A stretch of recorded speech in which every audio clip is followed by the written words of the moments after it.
The first time Elara Foster saw them, she felt an uncomfortable thrill run down her spine. The aliens, the visitors, as the officials prefer to call them, looked nothing like the monsters from old Earth films. Their forms were tall and slender, their skin smooth like polished stone, their eyes black pools without sclera or iris. They sat silently behind thick glass, connected to humming machines that monitored every beat of their alien hearts. Area 51 had always been a place of myth, a whispered secret wrapped in denial. But to Elara, it was just her workplace, until 6 months ago, when the specimens arrived. She tapped a gloved finger against the reinforced glass of specimen room 3. The being inside tilted its head, studying her in return with unnerving stillness. "Don't get sentimental," Foster, her supervisor, Dr. Caldwell, barked from behind a clipboard. "They're not guests. They're data." Elara nodded stiffly, but said nothing. Secretly, she disagreed. She had spent hours analyzing their DNA, their technology, their behavior. And the more she learned, the more convinced she became. They were intelligent. Maybe even more intelligent than humans. The ethical questions gnawed at her in quiet moments. Was it right to keep them here, like animals? Was it right to cut into their bodies to learn more about their biology? But orders were orders. Unbeknownst to the scientists, the aliens had not been idle during their captivity. From the moment they were transported into Earth's most secure facility, they had been listening, calculating, and probing. Their technology, seemingly inert after their capture, had sown invisible seeds into the global network through signals too subtle for human sensors to detect. The first signs of retaliation appeared on a sleepy Tuesday morning. It began with a simple bank failure in New York, a technical glitch, officials said. Hours later, London Stock Exchange froze mid-trade. Emergency systems lit up across Europe as power grids flickered and fell. Planes were grounded. Hospital systems crashed. At first, governments scrambled for mundane explanations. Cyber terrorism, a rogue nation, even sunspots. But none of the models fit. The outages weren't random. They were strategic, striking at the veins of human civilization. Panic surged across the globe. Inside Area 51, security was tightened.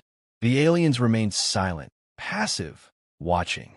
In the briefing room, General Harper slammed a hand onto the table. "This is economic warfare. We must find a way to make them cooperate."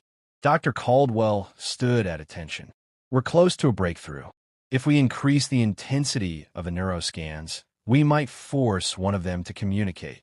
Elara sat at the edge of the room, her stomach coiled in knots. She knew what increased intensity meant: pain.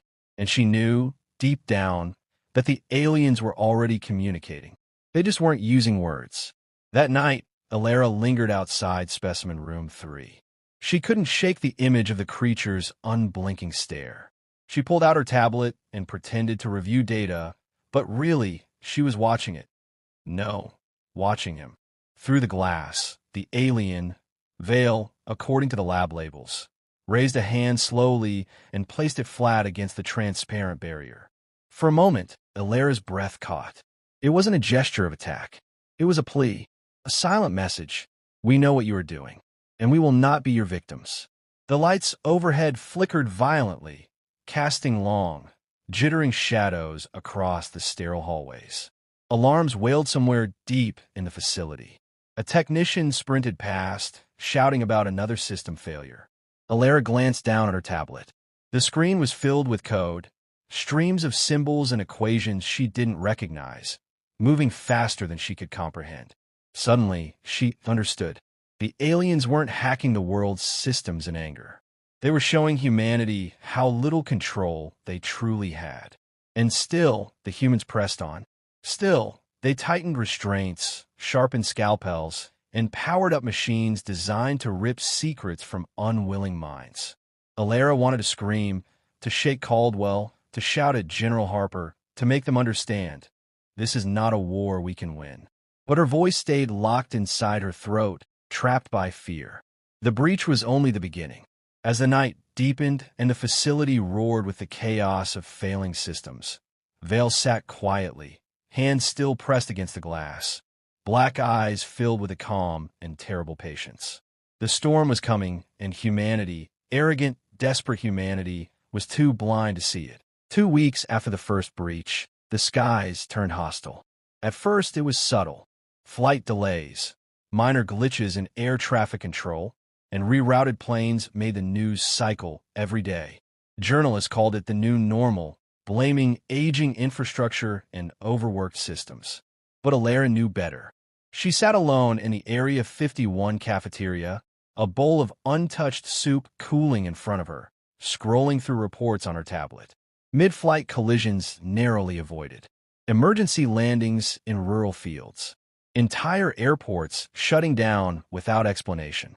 The network failures were growing smarter, more targeted. It wasn't sabotage anymore.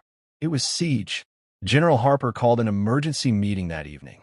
The briefing room buzzed with frantic energy. Soldiers, scientists, intelligence officers, all crowding into the space like rats sensing a sinking ship. A massive screen displayed flight paths tangled into chaotic spiderwebs, with flashing red zones marking where communication had been lost. The general's face was stone, but his voice cracked under the weight of frustration. "They're grounding us," he growled. City by city, continent by continent. A grim silence fell over the room. "Recommendations," he barked. The room stayed silent. Elara, against every instinct, raised her hand. Heads turned, some with scorn, others with desperate hope. "We need to talk to them," she said, heart hammering against her ribs. "Not through experiments. Not through force. Real communication." General Harper's eyes narrowed. "You're suggesting we negotiate with prisoners?" "I'm suggesting we recognize that they're not prisoners anymore," she said quietly. "They're holding the world hostage, and we're not going to outsmart them by poking harder." Murmurs of discontent rippled around her, but Harper didn't immediately dismiss her. That scared Elara more than if he had. It meant he was desperate. "We'll discuss," he said curtly. Meeting adjourned. As the others shuffled out, Caldwell caught up to her, jaw tight. "You're overstepping, Foster," he hissed. "You're a technician, not a diplomat." "I'm the only one who's listening," she shot back. He didn't respond, just turned and stormed away. That night, Elara wandered the dim corridors of the containment wing, unable to sleep. The facility had shifted since the breaches began. Fewer guards on duty, more systems running on backup generators. It felt less like a fortress and more like a sinking ship. She found herself, once again, outside Vale's cell. Inside, he stood facing her as if waiting. Slowly, Elara pulled a small device from her pocket, a communication relay she'd smuggled out from the research labs. Designed to intercept alien frequencies, she had modified it to transmit instead. Hands trembling, she activated the device and spoke softly into it. "Can you understand me?" she asked. A long silence. Then, without moving his mouth, Vale's voice echoed directly into her mind, a whisper not of sound, but of thought. "We have always understood." Elara gasped and stumbled back, but Vale didn't move. "You harm us. You fear us. Yet you do not hear us." "I'm listening now," she said aloud, though she wasn't sure it was necessary. "Too late." "No," she whispered. "It's not too late. Tell me what you want." Vale's black eyes shimmered in the dim light. "Return what was taken. Free us. End the violence." Elara pressed her forehead against the cool glass, feeling tears prick her eyes. "They won't listen," she said. "They're afraid. Fear blinds. Fear destroys." A pause. "You see, you can choose. Choose." The word settled heavily on her shoulders. Before she could respond, alarms blared throughout the facility, the high, piercing scream of a full lockdown. Red lights bathed the corridor in an eerie glow. Overhead speakers crackled to life. Unidentified aerial anomalies detected. Facility lockdown in effect. All personnel report to designated shelters. Elara turned back to Vale, but he was already stepping away from the glass, head tilted toward the ceiling as if listening to something she couldn't hear. The war had moved to the skies, and this time, humanity wasn't fighting among themselves. They were facing an enemy who had warned them, pleaded with them, and finally decided enough was enough. Elara's hands shook as she shut off the relay and hid it in her lab coat. She ran toward the shelter, heart hammering with a realization she could no longer deny. If she did nothing, humanity would fall. And if she acted, if she defied her orders, her country, her own fear, there might still be a chance to save them. Maybe, if it wasn't already too late. The world outside Area 51 was unraveling faster than even the most pessimistic analysts had predicted. With air travel paralyzed, supply lines snapped like fraying ropes. Food shortages began in cities within days. Medicine and essentials dwindled. Riots flared, and governments cracked down with martial law. A world that once felt invincible was reduced to frightened, disconnected islands. Inside the shelter deep beneath the facility, Elara sat on the cold concrete floor, cradling the communication relay in her lap. Around her, soldiers checked weapons and scientists muttered into headsets, clinging to the illusion of control. No one noticed her trembling hands. No one noticed when she slipped away, moving through forgotten maintenance corridors that even the emergency lockdown hadn't sealed. Her mind whirled with the memory of Vale's words. You can choose. Elara didn't feel like a hero. She felt like a fraud, a terrified scientist way out of her depth. But she also knew she couldn't wait for permission. Permission was what had led them here, inch by bloody inch. She reached the secure chamber where the alien communication hub was kept, a stark room humming with low-frequency energy. It had taken humanity months to partially decipher its functions, and even then, they hadn't dared activate it fully. It was time someone did. Elara took a deep breath, heart pounding so loudly she feared it would give her away, and connected the relay to the central console. The machine pulsed to life, casting the walls in strange blue light. She spoke into the transmitter, her voice shaking but clear. I am Elara Foster. I seek peaceful contact. Please respond. For a moment, nothing. Then a voice, not Vale's, but something larger, colder, filled the room. You are heard. Elara shivered. The presence behind the voice felt vast, like standing at the edge of an ocean at night. We want to negotiate, she said carefully. We want to make this right. A pause. You harmed us. You imprisoned us. You broke sacred trust. I know, Elara whispered. I know, but not all of us want war. I don't want war. Another long silence. Elara felt the weight of judgment settle over her, as if unseen eyes were measuring her soul. Return our people. End the cruelty. Restore freedom. Then we may speak of peace. The conditions were simple, fair, and terrifying. She hesitated. I cannot promise for all of humanity. Then humanity will fall. Elara closed her eyes, fighting tears. The air around her buzzed with barely contained power. She thought of the children she had seen on the news, crying outside empty grocery stores, of the patients dying in powerless hospitals, of the towering pride that had blinded her leaders until it was too late. She opened her eyes. I will try, she said. You have 48 hours. After that, the skies will fall. The connection snapped like a taut wire cut loose. The machine went dark. Sneaking back into the shelter was easier than she had expected. Everyone was too distracted by the latest emergency to notice her. She found Dr. Caldwell barking orders into a handheld radio. He turned on her immediately. Where the hell have you been? He snapped. Do you know what's happening out there? We're on the brink of collapse. I know, Elara said, voice steady. And I know why. He stared at her, suspicion blooming. I made contact, she said, ignoring the pounding in her chest. Real contact. They gave us their terms. Caldwell's face twisted. You did what? They want their people freed. No more experiments. Safe passage home. And you think we should just surrender? He scoffed. Hand them back so they can finish what they started? They never started it. Elara shot back, louder than she meant to. We did. We're the invaders. They just want to go home. Caldwell took a step closer, lowering his voice into a dangerous growl. You've committed treason, Foster. I could have you shot for this. You could, she said, surprising herself with her calm. But it won't matter. If we don't act, there won't be a world left to punish me in. For a long moment, they locked eyes. Then Caldwell turned away, shaking his head. The general will hear about this. Good, Elara said. He needs to. As Caldwell stormed off, Elara leaned against the cold wall, breathless and shaking. She had lit the match. Now she had to survive the fire, and somehow convince the people who hated and feared the aliens to take the only path left that could save them all. Time was running out.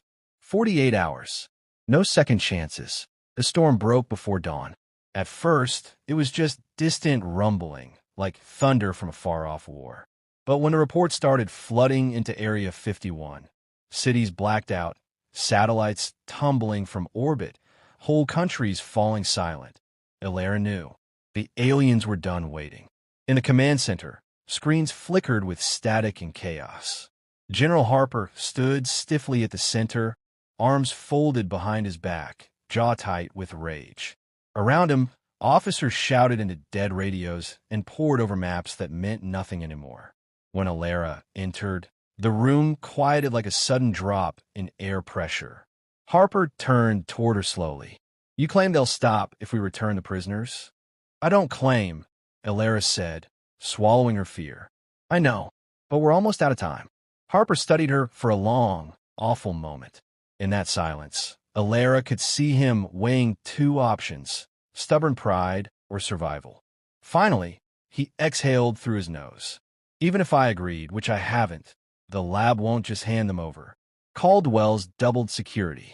He's convinced you're compromised. I am, Elara said simply. I'm compromised by reality. A small, almost imperceptible smile touched the corner of Harper's mouth. It faded quickly. You'll need help, he said gruffly. And speed. From the back of the room, a handful of soldiers stepped forward, men and women Elara recognized. Engineers, pilots, a medic, people she had worked beside, people who still believed Earth had a future. You're going to get one shot at this, Harper said. And if you fail, don't bother coming back. The plan was dangerously simple. Elara and her team would create a diversion at the containment wing, enough to draw security off their posts.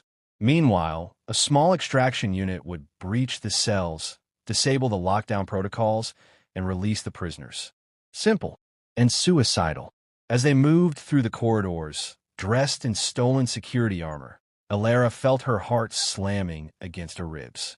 Every echoing footstep sounded like a gunshot. They reached the containment control room without incident, but not without witnesses. A squad of guards turned the corner, rifles raised, suspicion flashing across their faces. Elara didn't hesitate. Systems failure, she barked, mimicking the clipped tone of a security officer. We're here on General Harper's orders. Move to perimeter defense. The guards hesitated 1, 2 seconds, then turned and ran. Elara let out a shaky breath. Go, she said into her calm. You're clear. The extraction team, 4 soldiers moving like shadows, slipped into the main chamber. Elara watched from the upper catwalk as they bypassed the manual locks and hacked the containment systems. Inside the cells, the aliens stood silently, already knowing what was happening. The doors hissed open. Vale stepped forward first. No anger, no triumph, just a quiet, solemn acceptance. But the moment shattered with a roar of gunfire. Dr. Caldwell, flanked by a squad of loyal guards, stormed into the bay, weapons blazing. One of the soldiers beside Elara dropped with a cry. Another was dragged to cover. Traitors! Caldwell bellowed. They'll kill us all. No! Elara screamed back, stepping into view, hands raised. We're saving ourselves. Caldwell didn't hesitate. He raised his pistol. The shot cracked like lightning. Pain exploded through Elara's side, and she staggered, slamming against the railing. Somewhere distant, she heard shouting, Vale's voice, not in her ears but in her mind. Hold! The room blurred. Through swimming vision, Elara saw Vale lift a hand. The world shifted. Caldwell's gun froze midair. His soldiers stopped as if trapped in amber. Even the alarms seemed to fall silent. Vale walked calmly toward Elara, each step shimmering through the frozen moment. You chose. His voice was warm now, almost gentle. You bleed for peace. Elara coughed, tasting copper. It's, it's not enough, she rasped. You have to go. Vale knelt before her, black eyes reflecting the chaos frozen around them. We will go. He rose, motioned to his kin, and together they moved past the stunned humans, not with vengeance, but with dignity. As Vale passed Caldwell, still frozen mid-scream, he paused. For a heartbeat, Elara thought he might end it there. A single thought, and Caldwell would be erased from existence. But Vale simply turned away, leaving the man to his own shame. The moment lifted. Tom snapped back. Caldwell crumpled to his knees, sobbing. Elara slumped to the ground, gasping, as the extraction team hurried to her side. Above, through the shattered ceiling, she glimpsed a sky torn open, flashes of alien ships gathering, engines humming with impossible energy. They weren't here to conquer. They were going home, and humanity, broken, humbled, will be left to pick up its own shattered pieces. Elara closed her eyes as strong arms lifted her, carrying her toward safety. She had chosen, and somehow, impossibly, she had been heard. Elara woke to the sound of rain. Soft, steady, real. For a long moment, she lay still, confused by the quiet, the gentleness. Then pain flared in her side, dragging her back to memory. The gunshot, the frozen world, Vale's voice in her mind. She blinked up at a low ceiling. A medical tent, patched together in the ruins of the once impenetrable Area 51. The war was over. Or maybe she thought it had never been a war at all, just a desperate plea for freedom, misunderstood until it was almost too late. Footsteps approached. Harper appeared beside her cot, looking older, heavier, his uniform stained and torn. But there was something new in his eyes, something closer to respect. "You're lucky," he said gruffly. Bullet missed anything vital by an inch. Typical, really. Elara tried to smile. It hurt too much, so she settled for a raspy, "Where are they?" Harper followed her gaze upward, to the sky. "Gone," he said quietly. "They left at dawn. Every ship, every being we held." She let her head fall back against the pillow. Relief washed over her, mingling with a sharp ache of loss. She would never see Vale again, never hear that calm voice in her mind. "They left a message," Harper added after a moment, reaching into his pocket. He pulled out a small, glowing crystal, simple, clear, humming with energy. Carefully, he placed it in Elara's hand. The instant her fingers closed around it, her mind filled with words not spoken aloud. "Thank you. Choose better. Live free." Tears slipped from the corners of Elara's eyes, unnoticed. Harper looked away, pretending not to see. "You bought us a second chance, Foster," he said. "Don't waste it." In the days that followed, the world staggered toward recovery. The collapse had been brutal. Airlines bankrupt, economies shattered, governments humbled. But humanity, stubborn, chaotic, resilient, began rebuilding. For the first time in decades, nations cooperated, not from fear, but from understanding.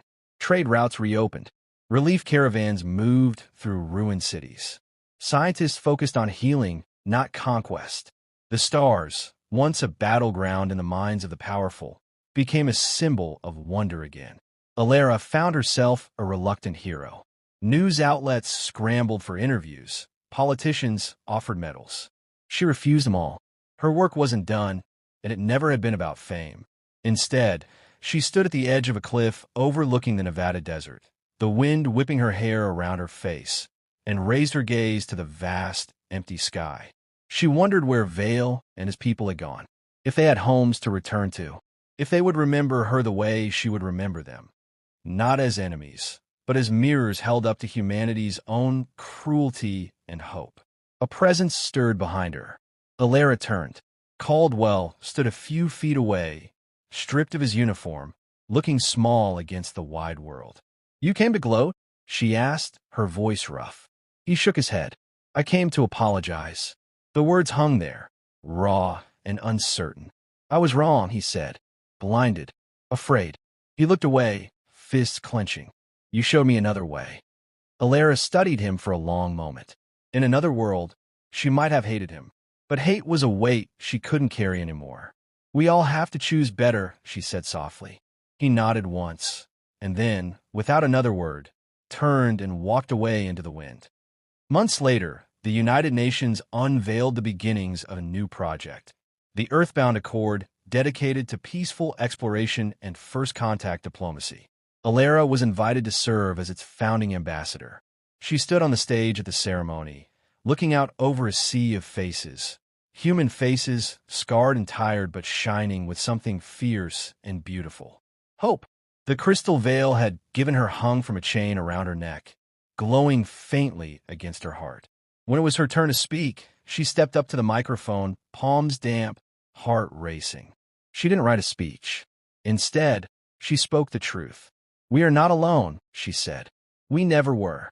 And what we do with that knowledge defines not just who we are, but who we can become. She looked up, through the glass dome of the hall, to the stars blazing against the black velvet sky. We were given a second chance, she said. Let's be worthy of it. The applause roared like a living thing. But Elara barely heard it. Her mind was already reaching outward, beyond Earth, beyond fear, into the infinite possibilities waiting in the dark, waiting for humanity to choose, and this time, choose better. The rain outside the dome turned to sunlight, and a new dawn broke over the world.